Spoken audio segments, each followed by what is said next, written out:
Top quality और consistent performance के लिए सिर्फ सिल्वर पंप नाम याद रखना। મોંઘવારીમાં પીસાતી પ્રજા પર વધુ એક મોંઘવારીનો માર પડ્યો છે। ગુજરાત માર્ગ વાહન વ્યવહાર નિગમે એસટી બસના ભાડામાં 10% વધારો કર્યો છે। મધ્યરાતથી જ આ ભાવ વધારો અમલી બન્યો છે। આ લાગુ થનારા ભાડા વધારા સાથે 48 કિલોમીટર સુધીની મુસાફરી માટે 1 થી લઈને 6 રૂપિયા સુધી મુસાફરોએ વધુ ચૂકવવા પડશે।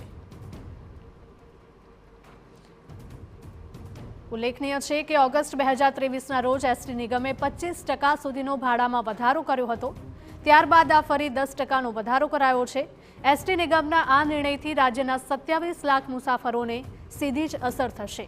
ગુજરાતમાં દરરોજ 18,21,000 ગ્રામીણ મુસાફરો, 46,000 શહેરી મુસાફરો અને 8,30,000 વિદ્યાર્થીઓ એમ કુલ મળીને 27,18,000 મુસાફરો રાજ્યની એસટી બસમાં મુસાફરી કરે છે।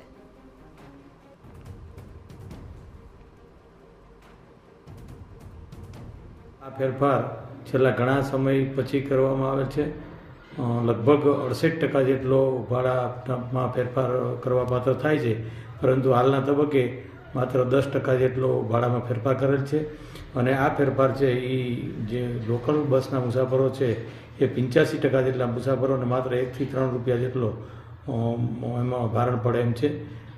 નિગમ દ્વારા જે આ નિર્ણય કરવામાં આવે છે તે પોતાની પબ્લિકની સુવિધાઓ વધારવા માટે અને સુવિધામાં હજુ પણ ખૂબ વધારો કરવા માટે થઈ એસટી નિગમ દ્વારા નિર્ણય કરાયેલ છે।